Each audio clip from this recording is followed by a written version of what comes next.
Hello friends, welcome to my YouTube channel Babita Deepak tuition classes learn with basics.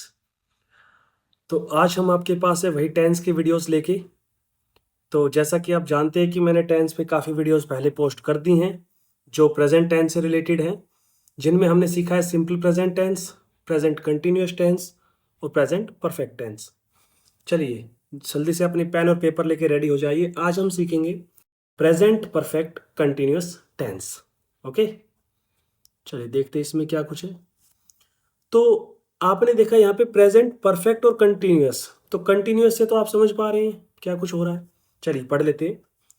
It describe an ongoing action that started in past and emphasize the duration of process.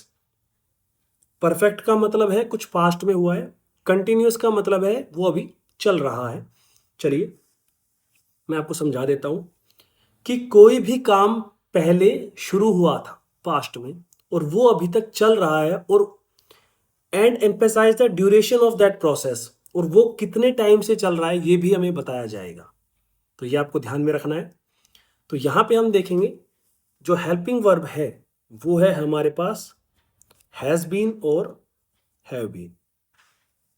Has been और have been, और इसके साथ में verb की first form plus ING, ये आपको use करना है। तो इसका जो सेंटेंस का जो स्ट्रक्चर बनेगा that is subject has been और हैव बीन में से कोई एक, वर्ब की first form plus ING plus object और प्लस टाइम। टाइम जो हमें बताया रखेगा, और उस टाइम के लिए हमें जो दो वर्ड यूज करने दैट इज सिंस और फॉर। अब फिर से वही बात आती है कि हमें सिंस कहाँ यूज करना है और फॉर यहाँ कहाँ यूज करना है, वो भी मैं आपको बता देता हूँ।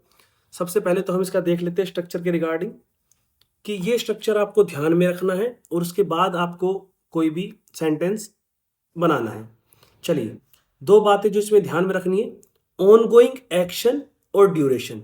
ऑन गोइंग एक्शन का मतलब है कि आप उस काम को कर रहे हैं, अभी करते ही जा रहे हैं। I have been studying all the day, मैं पूरे दिन से पढ़ रहा हूं, मतलब वो काम अभी हो रहा है, शुरू आपने सुबह किया था और अब उस काम को आप कर रहे हैं। ठीक है, नेक्स्ट वन इज ड्यूरेशन, कि उसमें कोई टाइम बताया गया है। It has been raining since morning और Rahul has been playing for 2 hours.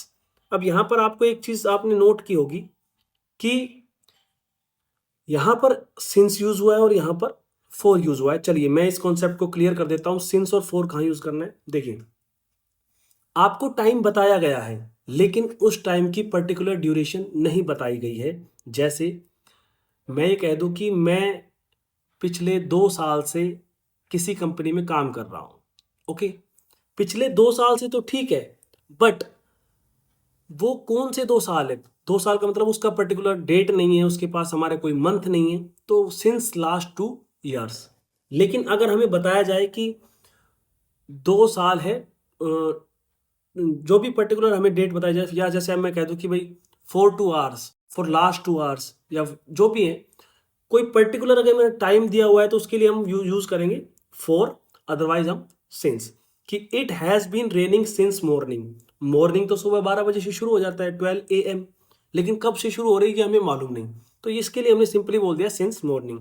लेकिन Rahul has been playing for 2 hours, तो 2 घंटे से खेल रहा है, मतलब अभी तक वो खेल रहा है, तो अभी से हम काउंट करेंगे 2 आवर्स कौन से हैं। ओके, तो इसके लिए फॉर और ये सिंस। फिर से हम जो इसके ये हैं अफर्मेटिव, नेगेटिव और interrogative. Subject plus has have been plus verb की first form plus ING plus object and then time. ये तो सिंपली सेंटेंस जो हमने यहाँ पे नोट किया था। अब बात आती है नेगेटिव की। तो हमने जो लास्ट अपनी 3 वीडियोस में देखा है कि जो भी हेल्पिंग वर्ब है उसके बाद हम नोट यूज करते हैं। ठीक है, यहाँ पे भी ऐसा ही करेंगे, लेकिन आपको यहाँ पर ध्यान ये रखना है कि आपको जो नोट यूज करना है वो हेल्पिंग वर्ब के बाद, मींस हैज और हैव के बाद यूज करना है, तुरंत बाद। हैज बीन और हैव बीन के बाद नहीं, हैज और हैव के बाद नोट यूज करना है, उसके बाद बीन यूज करना है। जैसे subject plus has have not, फिर बीन, देन वर्ब की first form plus ING, then object and then time. इसके लिए चलो मैं आपको एक सेंटेंस बना के दिखाता हूं that he has not been dancing since 2 months. Okay.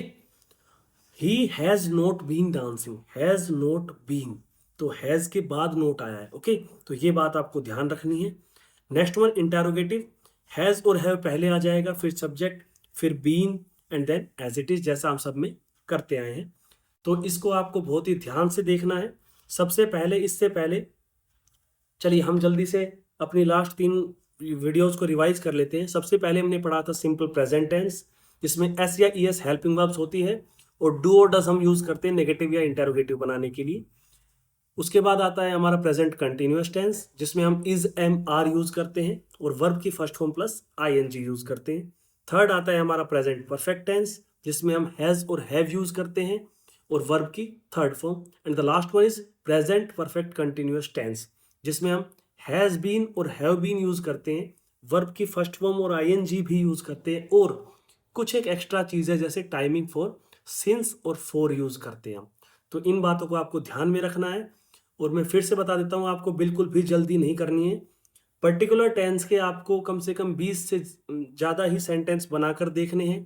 चाहे आप इन जो नोट्स आपने बनाए हैं, इन नोट्स को अपने सामने रखिए, फिर बनाकर देखिए. आपको कोई भी सेंटेंस में क्वेरी होती है या कोई प्रॉब्लम आती है तो आप मुझे कमेंट करके ज़रूर बताएं.